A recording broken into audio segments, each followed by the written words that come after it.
আর এই কি ঘর, এটা খুব সুন্দর লাগছে। আমরা এখন আছি ডিমাপুর মার্কেটে। এটা ছিল হোটেলটা, আর এখানে প্রচুর দোকান আছে। এই যে সমস্ত, এটা পুরো মার্কেট প্লেসেস।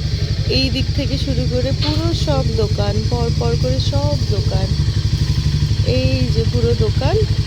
আমরা ছিলাম এই হোটেলটার পাশে। এখানে বিভিন্ন ধরনের আবার সুন্দর সুন্দর ড্রেসেরও দোকান আছে। এখন আমরা যাব ডিমাপুর থেকে কোহিমার উদ্দেশ্যে। এখন যাচ্ছি জলের বোতল কিনতে। সামনেই দোকান আছে বললো, এবার যাওয়া যায় জলের বোতলের দোকানের সামনে। ছিল ডিমাপুর মার্কেটের ভেতরে। আমি এখন 2 লিটার পানি का भैया 2 लीटर पानी का बॉटल कहाँ मिलेगा? Okay thank you. 2 लीटर पानी का बॉटल है? 1 लीटर ही है हाँ ओके 1 लीटर ही दीजिए। एक ऑनलाइन होगा ना पेमेंट? ओके। লোকাল মার্কেট থেকে আমরা রোল এখানে বিক্রি হচ্ছে। এই যে এগ রোল। और ये क्या है भैया? चाउमीन? আচ্ছা আচ্ছা ওকে ঠিক है। ডিমাপুর থেকে আমরা এবার বেরিয়ে পড়লাম, আর এখন আমরা যাব কোহিমাতে। নাগাল্যান্ডের রাজধানীর নাম হলো কোহিমা। এখন আমরা কোহিমা যাওয়ার জন্য বেরিয়ে পড়লাম। আর সামনে দেখুন কি অসম্ভব সুন্দর পাহাড়টা লাগছে। পাহাড়টা যেন আমাদেরকে ওয়েলকাম করছে। আর রাস্তাঘাটও এই দিককার খুব ফাঁকা। এখান থেকে আমরা ফিরে এসেছি, কিন্তু পাহাড়ের জন্য এক গুচ্ছ স্মৃতি নিয়ে যেন এসেছি। ডিমাপুর থেকে কোহিমার ডিস্টেন্স প্রায় অনেকটা, তাই আর দোকানটার সামনে কি সুন্দর জায়গা করা আছে দেখুন। এখানটাতে চাইলে কেউ বসতেও পারে। আর এইদিকে সমস্ত লোকাল ঘরবাড়িও রয়েছে। আর ওই যে দূরে পাহাড়টা দেখা যাচ্ছে, এখানকার মানুষ এইভাবেই মুরগি চাষ করে। আর এটা হচ্ছিল মুরগি থাকার ঘর। কি সুন্দর না? এখানকার লোকাল মানুষদের ঘর।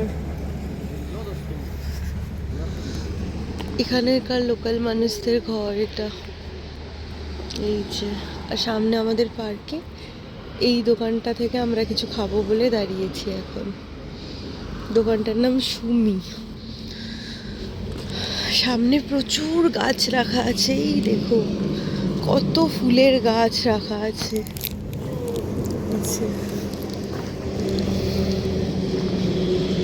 দেখি দোকানকার अंदर में क्या मिलेगा। মানুষদের বাড়ি।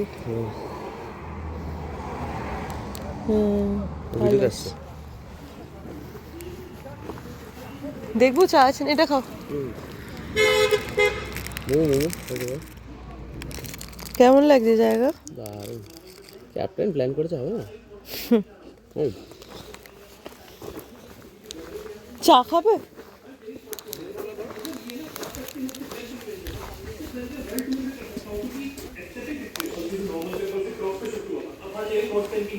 कोई है? कोई है? खाने में क्या मिलेगा? हाँ, और ओनली पॉर्क भी मिलेगा? ओनली पॉर्क ही मिलेगा और कुछ नहीं मिलेगा? मोमो नहीं है। और क्या चाउमीन? खाने में कुछ क्या मिलेगा? अंडा भुर्जी मिलेगा? ऑमलेट है ना? फूड में क्या है? अंडा और पॉर्क और चाउ चाउ। আর এটা হচ্ছিল এখানকার লোকাল একটা দোকান। এখানে স্মোক উইথ এগুলো এখানকার লোকাল। এটা হচ্ছিল এখানকার কিচেন। এই যে ও মা, পাহাড়ি বেড়াল। আমরা যে দোকানটাতে এসেছি সেখানকার এই দুটো বেড়াল। আমরা বিস্কিট দিলাম, এখন বিস্কিট। अरे वाह, भैया बाइक वहाँ पे है, দেখো বন মুরগি। এখান থেকে ভিউটা কি দারুণ লাগছে। এখান থেকে ভিউটা, হ্যাঁ অসম্ভব সুন্দর। আমরা এখন যেই দোকানটার সামনে এসছি সেই দোকানটা থেকে বাইরের ভিউটা অসম্ভব সুন্দর লাগছে। এরকম একটা মানে বসে খাওয়ার জন্য একটা চেয়ার আর টেবিলও রাখা আছে, আর এখানে বসে ওই ভিউ দেখতে দেখতে খেতে পারবেন। আসলে পাহাড়ে তো প্রচণ্ড ঠান্ডা হয়, এই জন্য এখানে আর কি এরকমভাবে আগুন পোহানোরও জায়গা আছে। আর এখানটাতে না ভয়েস ওভার দিতে বাধ্য হলাম, কেননা এখানে প্রচুর ইংলিশ গান চলছিল দোকানটাতে, আর ইংলিশ গান মানেই তো বুঝতেই পারছেন কপিরাইট দিয়ে দেবে। ভাবছিলাম এই সুন্দর জায়গাটা থেকে কাজ করতে কতটা নাই ভালো লাগতো। এখানে ল্যাপটপ রেখে বেশ দারুণ কাজ করা যেত। আর এখানে ভাইয়া এখানে অমলেট বানাচ্ছে, তাই তার পারমিশন নিয়ে আমরা একটু কিচেনে চলে এলাম। এখানে কিন্তু অমলেট থেকে সব কিছুই হোয়াইট অয়েলে রান্না হয়। টিন দিয়ে তৈরি ছিম ছাম পরিষ্কার এই কিচেনটা দেখলেই একটা যেন হোমলি ফিল দিচ্ছে। আর ওই দেখুন দূরে বেড়াল দুটো উঠে বসে আছে। আর এখানে আগুন পোহাচ্ছিলাম, তার সামনেই চলে এলো ডিমের অমলেট। রে কনকনে ঠান্ডা আর হাতে ধোয়া ওঠা ডিমের অমলেট, কি অসম্ভব দারুণ কম্বিনেশন, তাই না? আর ওই যে দূরে পাহাড় দেখা যাচ্ছে, এরকম একটা জায়গাতে যদি এক চিলতেও ঘর হতো কি দারুণ না হতো। বেলা গড়িয়ে প্রায় অনেকটাই হয়ে গেল, এখন আমরা যাব কোহিমাকে। কি দারুণ লাগছে এরকম পাহাড়ের কোল দিয়ে বাইক নিয়ে যেতে, অসম্ভব সুন্দর এক্সপিরিয়েন্স হলো। কিন্তু মাঝখানে এখানটাতে এসে দেখছি রাস্তার হাল বেহাল, তাই আমি বাইক থেকে নেমে পড়লাম, কিছুটা রাস্তা হেঁটে তারপরে গিয়ে বাইকে উঠবো। যাওয়ার সময় এই গেটটি দেখতে পেলাম। এই গেটটি হলো নাগা বা অঙ্গামী প্রজাতিদের, এটা হলো প্রবেশদ্বার। এই গেটটির একটি ঐতিহ্য আছে যা কিনা শৌর্য এবং বীরত্ব এবং তার সাথে সাথে একতার কথাই বহন করে। আমরা এখন যাব যোৎসমা ভিলেজে, আর এটা যোৎসমা ভিলেজের গেট। এখানে নাগাল্যান্ডে যতগুলো গ্রাম আছে তাদের প্রবেশদ্বারটি এরকম সুন্দর কাঠের তৈরি ডিজাইন করা রয়েছে, যার অর্থ শৌর্য বা বীরত্বের প্রতীক।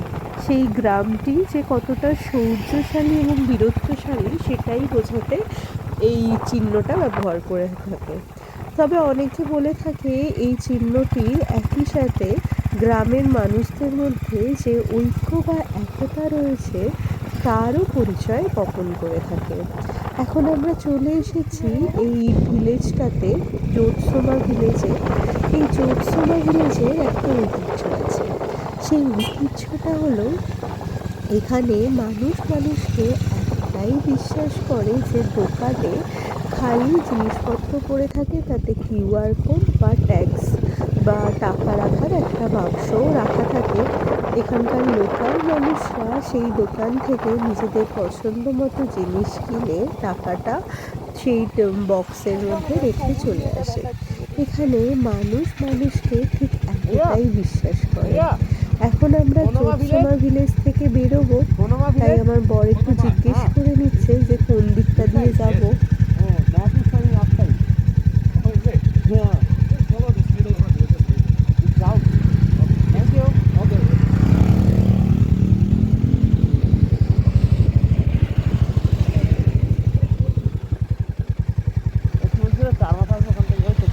আমরা যোৎসমা ভিলেজ থেকে যাব খোনোমা ভিলেজে, আর সামনেই খোনোমা ভিলেজের এন্ট্রি পয়েন্ট।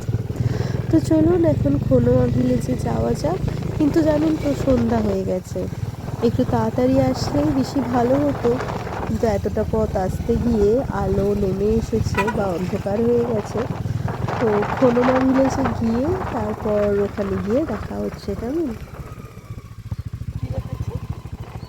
আমরা এখন পৌঁছে গেছি ভিলেজের সামনে, আর এখন ঘড়িতে প্রায় 4:30 মতো বাজে, তাই সূর্যাস্ত হবে করছে। তার হাল এতটাই খারাপ যে আমরা নেমে গেলাম বাইক থেকে। ওই যে বাইক নিয়ে দাঁড়িয়েছে।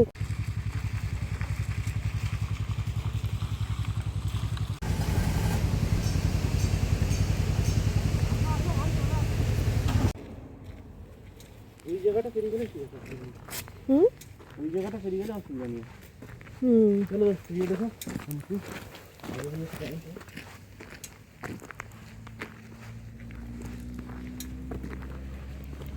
তো এটা হলো কোহনামা ভিলেজে যে ওই স্পটটা থাকে যেখান থেকে ভিলেজটা খুব সুন্দরভাবে দেখা যায়।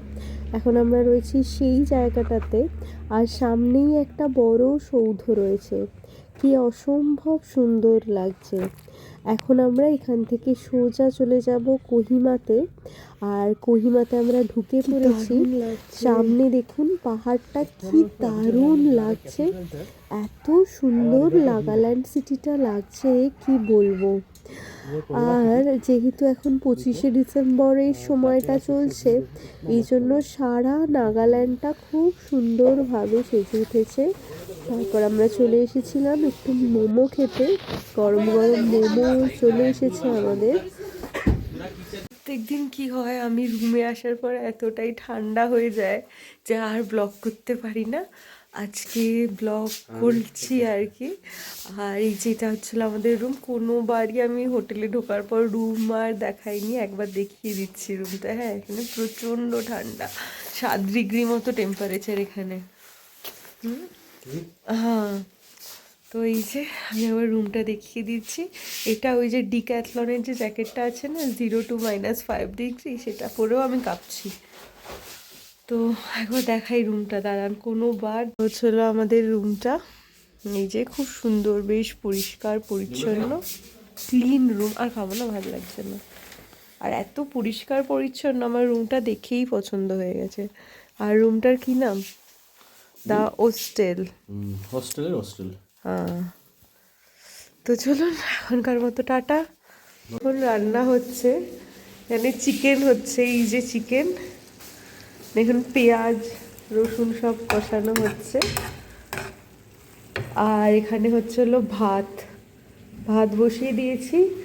আর এখানে হলো চিকেনের টাকে ম্যারিনেট করা আছে, এই যে চিকেনটাকে ম্যারিনেট করে রেখে দিয়েছি।